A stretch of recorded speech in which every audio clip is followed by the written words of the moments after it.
अस्सलाम वालेकुम। Myself Musaf Ahmad, I am a medical student. और जैसे कि आप सब जानते हैं कि आज जो है हम एक बहुत ही इम्पॉर्टेंट टॉपिक पे डिस्कशन करने वाले हैं। चैप्टर 17 जो है इंटर फिज़िक्स का, उसमें से जो सबसे इम्पॉर्टेंट टॉपिक्स हैं जो कि थ्योरी ऑफ रिलेटिविटी के जो टॉपिक है मास वेरिएशन। अब हमने लास्ट वीडियो में तो डिस्कस कर लिया था कि मास वेरिएशन में आइंस्टाइन ने ये बात तो कह दी थी कि आइंस्टाइन ने कि मास जो है जब कोई भी चीज़ जो है स्पीड ऑफ लाइट से मूव करना शुरू होती है तो जो उसका मास है वो इंक्रीज़ नज़र आता है, जो उसका रिलेटिव मास है वो इंक्रीज़ नज़र आता है। अब सारी कि ये किस तरह हुआ, किस तरह हमने ऑब्ज़र्व किया, किस तरह आइंस्टाइन ने ये फाइंड आउट किया, इसी चीज़ पे हम सारी डिस्कशन करेंगे इंशाल्लाह इस पूरी वीडियो में। तो पूरी वीडियो देखिएगा। इससे पहले कि मैं लेक्चर शुरू करूं, आप चैनल को जो है सब्सक्राइब करें और बेल आइकन प्रेस करें ताकि जब मेरे नेक्स्ट वीडियो इंशाल्लाह टाइम डायलेशन पे आए और जो उसका भी एक बेहतरीन कॉन्सेप्ट जो है जब उसकी वीडियो आए तो वो आप तक इजीली पहुंच जाए। तो सब्सक्राइब कीजिए चैनल, बेल आइकन प्रेस कीजिए। तो अब चलते हैं हमारे टॉपिक जो कि है मास वेरिएशन।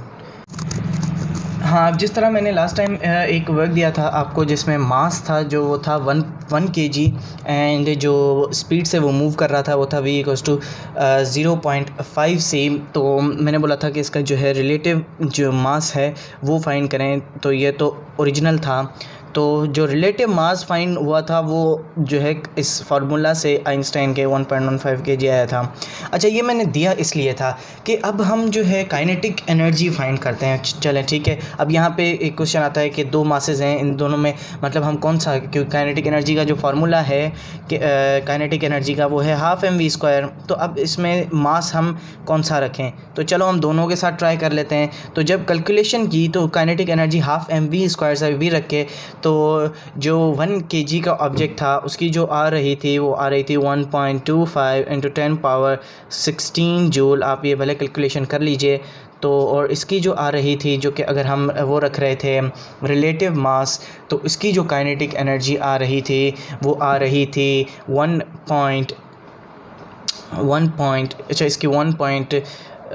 kg वाले की 1.125 थी और इसकी 1.28 × 10⁻16 जूल। ठीक है। तो ये मतलब कि अगर हम देखें कि जब थ्योरी ऑफ रिलेटिविटी नहीं आई थी तब तो मतलब उनके लिए तो यही काइनेटिक एनर्जी थी, क्योंकि तब तो उनको रिलेटिव मास का कोई कॉन्सेप्ट नहीं पता था। तो यही काइनेटिक एनर्जी आई मतलब उन्होंने थ्योरेटिकली निकाली थी।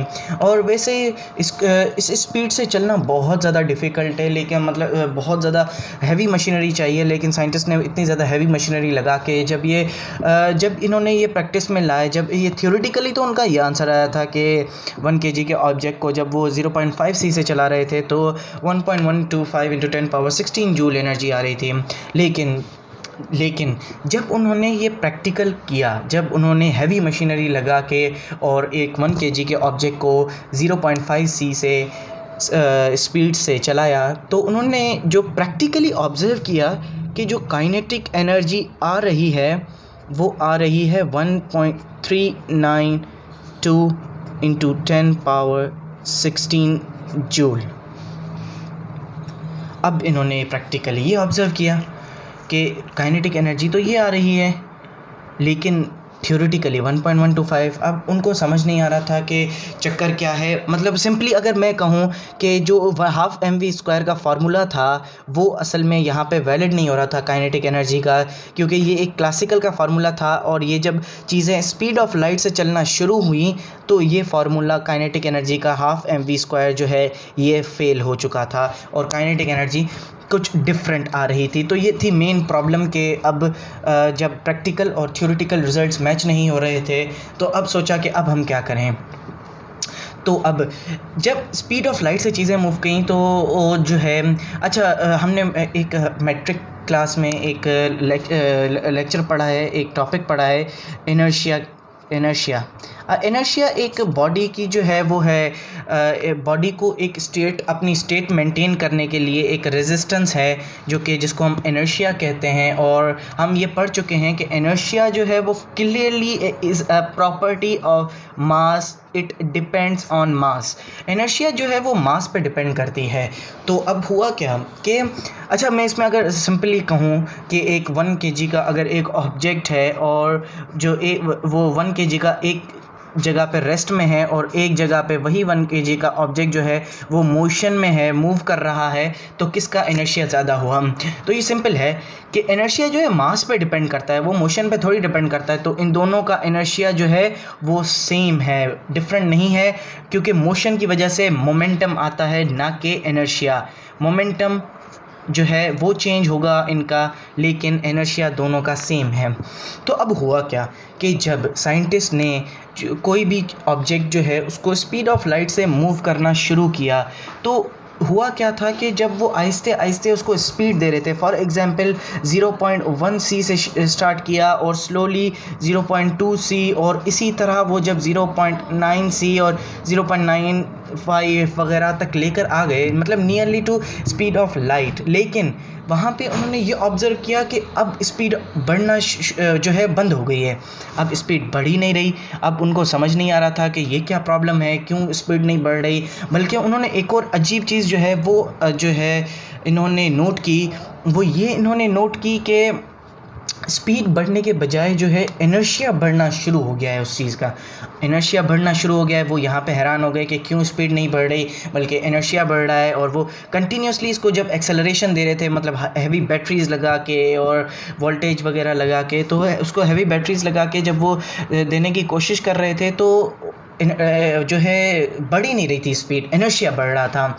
तो हमें पता है कि इनर्शिया जो है वो मास की प्रॉपर्टी है। तो इसका हम क्या मतलब लें? उन्होंने ये सोचा कि हम इसका क्या मतलब लें कि यानी कि मास बढ़ रहा है।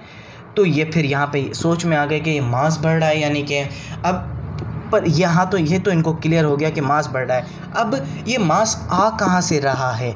अब ये उनको पता है कि वो कंटिन्यूसली इसको क्या दे रहे हैं, काइनेटिक एनर्जी, इसकी स्पीड बढ़ा रहे हैं, इसको वोल्टेज दे रहे हैं। तो ये काइनेटिक एनर्जी जो इसको कंटिन्यूसली दे रहे हैं, वो इस नतीजे पे पहुंचे कि ये जो काइनेटिक एनर्जी है, असल में यही काइनेटिक एनर्जी जो है वो मास में कन्वर्ट हो रही है और जो है इसका मास बढ़ रहा है, जिसकी वजह से हम इनर्शिया को बढ़ा हुआ नोट कर रहे हैं। उन्होंने जो है बहुत ज़्यादा कोशिशें की, बहुत ज़्यादा मतलब कि वर्क किया इस पर कि हम किसी तरह जो है वो स्पीड ऑफ लाइट जो है उसको बढ़ाएं, मतलब कि हम उसकी जो स्पीड है उसको बढ़ा के स्पीड ऑफ लाइट के बराबर ले आएँ। लेकिन ऐसा पॉसिबल नहीं हो रहा था और हमेशा जो है जो इसका है उसका इनर्शिया बढ़ना शुरू हो गया था।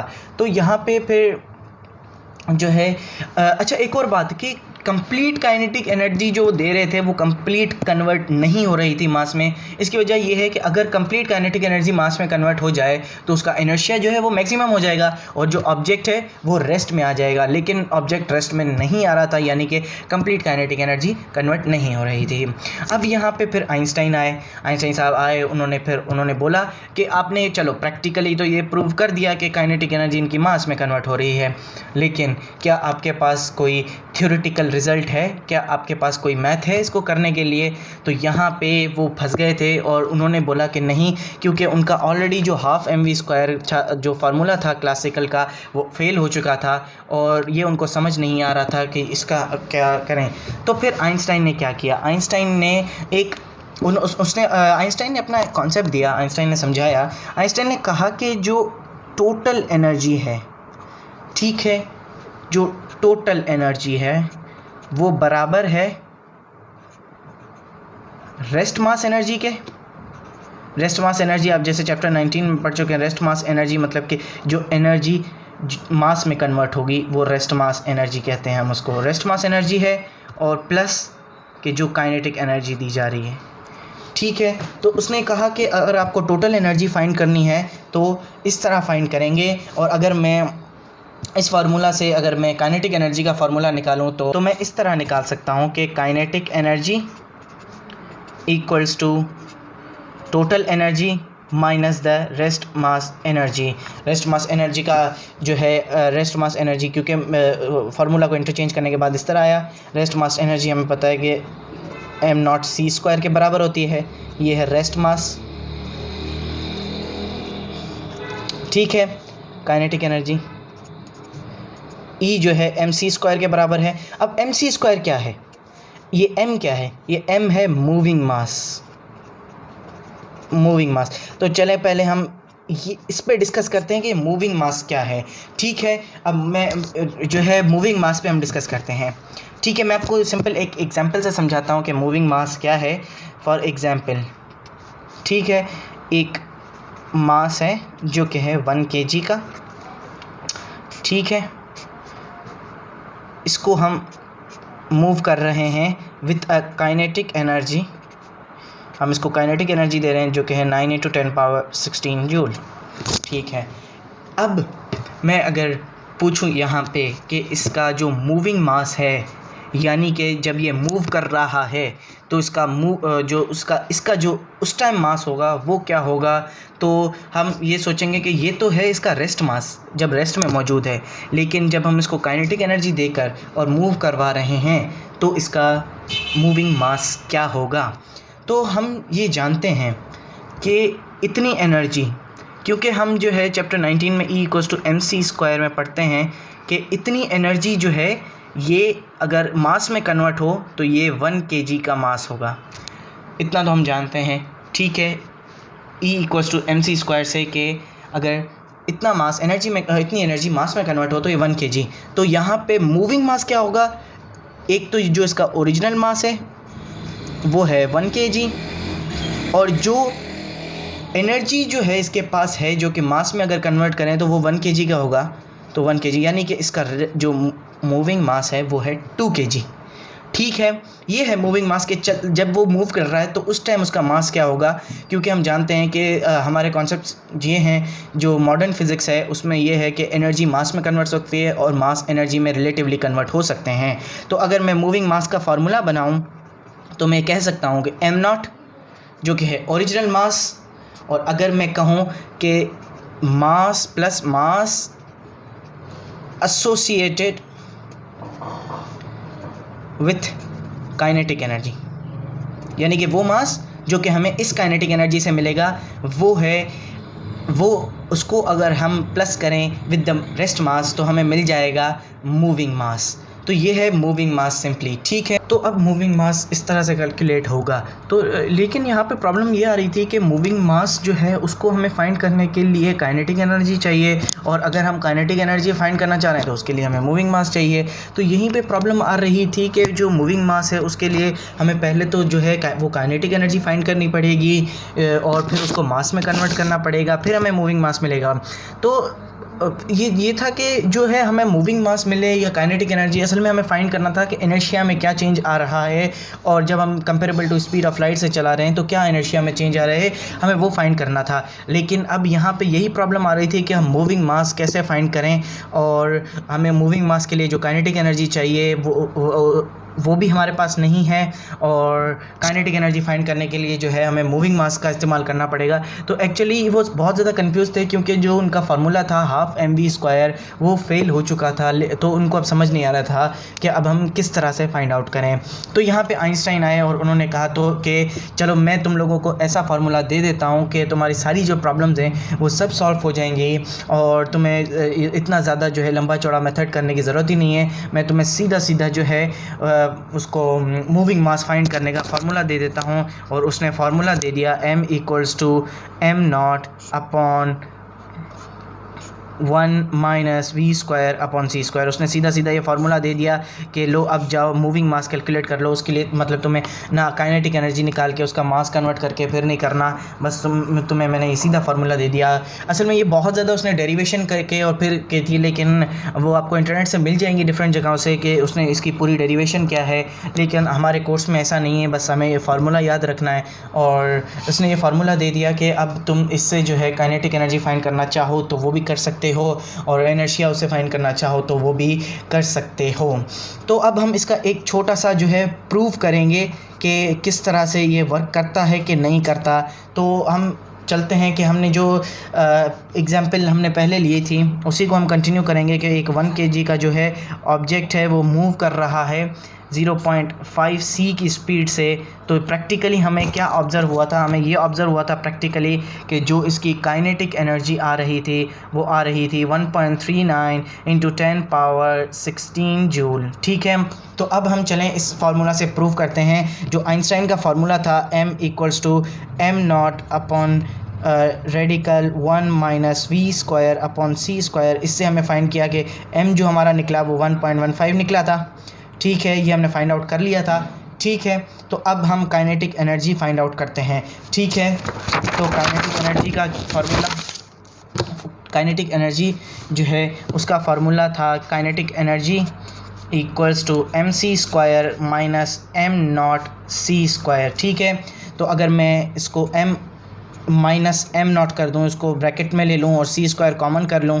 ठीक है, m हमारा था 1.15 जो कि रिलेटिव मास था, जो कि मूविंग मास था, ये -1, और c² जो है वो बराबर है 9 × 10⁻16। तो ये आएगा तकरीबन 0.15 × 9 × 10⁻16 और इसका तकरीबन आंसर आएगा 1.35 × 10⁻16। अब ये 1.35 आ रहा है इसलिए क्योंकि हमने जो पॉइंट्स में जो वैल्यूज़ आती हैं कि हम m कैलकुलेट करते हैं तो उसके भी जो है 1.15 और आगे जो डिजिट्स आते हैं वो हमने सारे एक्सक्लूड कर दिए हैं, तो उसकी वजह से, वरना एग्जैक्टली ये 1.392 आएगा रिज़ल्ट। ठीक है, तो हमें अब हम देख रहे हैं कि जो हमने प्रैक्टिकली ऑब्ज़र्व की थी वही एनर्जी हमें इस फार्मूला से मिल गई है, और हमने बिना कोई प्रैक्टिकल किए हम किसी भी ऑब्जेक्ट की फाइंड कर सकते हैं कि अगर हम उसको comparable to speed of light move करें तो हमें कितनी काइनेटिक एनर्जी मिलेगी, तो हम इससे फाइंड कर सकते हैं। अब मैं अगर आपसे पूछूं कि जिस तरह हमने मास जो है हमने मूविंग मास कैलकुलेट करने के लिए हमने फार्मूला निकाला था कि m = m0 plus mass associated with kinetic energy, तो अगर मैं ये मास फाइंड करना चाहूँ तो मैं किस तरह करूँगा? सिंपल, मैं m0 को उस साइड ले जाऊँगा, तो ये जो m, इसको हम फॉर एग्जांपल कैपिटल M से लिख रहे हैं, तो ये होगा m - m0। और अगर मैं कहूँ इस इक्वेशन में, तो इस इक्वेशन में ये कहाँ से, तो कहाँ पे ये है, तो मैं अगर पूछूं कि इन इक्वेशंस में ये मास एसोसिएटेड विद काइनेटिक एनर्जी कौन सा है, तो अगर हम देखें कि ये m - m0 जो है यही इसका फार्मूला है, यानी कि ये जो 0.15 है यही वो मास है जो कि एसोसिएटेड विद काइनेटिक एनर्जी है, जो कि काइनेटिक एनर्जी से कन्वर्ट होकर आया है, और मतलब कि इतना काइनेटिक एनर्जी कन्वर्ट होकर और इतना मास बना रही है। तो हमें अब सिंपल उसने कैलकुलेशन दे दी अब कि किस तरह से तुम जो है इसको तुम काइनेटिक एनर्जी फाइंड करके उससे इनर्शिया फाइंड कर सकते हो। अब एक चीज़ के जो कहते हैं कि अच्छा, इस काइनेटिक एनर्जी को क्या कहते हैं, जो कि इस काइनेटिक एनर्जी को हम कहते हैं relativistic kinetic energy. Relativistic kinetic energy, आपने चैप्टर 19 में भी ये पढ़ा होगा कि रिलेटिविस्टिक काइनेटिक एनर्जी का वर्ड, तो ये है रिलेटिविस्टिक काइनेटिक एनर्जी, जो कि थ्योरी ऑफ रिलेटिविटी के कॉन्सेप्ट जब आइंस्टाइन ने दिया था तो उसके बाद ये रिलेटिविस्टिक काइनेटिक एनर्जी आई थी। अब हमें ये सब तो मिल गया। ठीक है, अब जो है ये रिलेटिविस्टिक काइनेटिक एनर्जी, और वो थी क्लासिकल काइनेटिक एनर्जी जिसका फार्मूला था = 12 mv², जो कि फेल हो गया था। और रिलेटिविस्टिक काइनेटिक एनर्जी जो है फिर जब स्पीड ऑफ लाइट से कंपेरेबल चीज़ें चल रही थी तो ये फार्मूला अप्लाई हो रहा था, जो कि हाई स्पीड, और ये आइंस्टाइन ने जो ये फार्मूला दिया था। अच्छा, एक हमने जिस तरह लास्ट लेक्चर में मैंने आपको कहा था कि उन्होंने मास ऑब्ज़र्व किया था, उन्होंने मास देखा था कि किस तरह से, तो ये सारी जो है ये चीज़ें वो है इररिलेवेंट हैं कि मास देखा, इट्स वेरी डिफ़िकल्ट, मास हम कैसे ऑब्ज़र्व कर सकते हैं इतनी स्पीड में। तो असल में हम उन्होंने क्या किया था, उन्होंने इनर्शिया को कैलकुलेट किया था।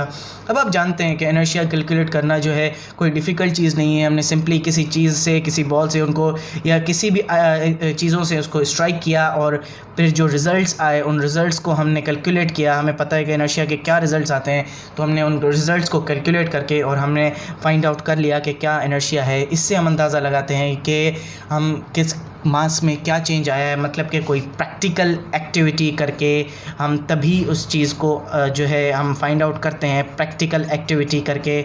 और हम इसको जो है बिना किसी और उस मतलब कि हम ऑब्ज़र्व मतलब हम देख तो वैसे इतनी स्पीड में मास कौन ऑब्ज़र्व कर सकता है, तो ये सिंपल एक प्रैक्टिकल एक्टिविटी करके फाइंड आउट कर सकते हैं। तो ये था मास वेरिएशन, इस तरह से मास में चेंज उन्होंने ऑब्ज़र्व किया था। तो आई होप सो आपका जो कंप्लीट कॉन्सेप्ट है वो पूरा क्लियर हो गया होगा कि जो मास वेरिएशन है उसमें क्या इश्यूज़ आए थे।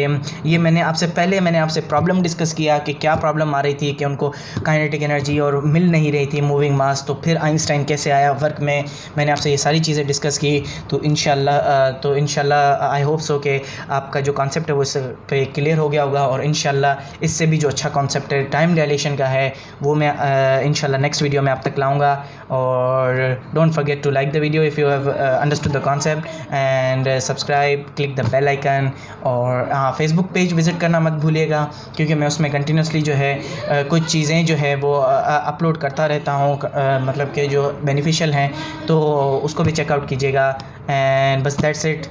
फिर टाइम डायलेशन की वीडियो तक के लिए अल्लाह हाफ़िज़, थैंक यू।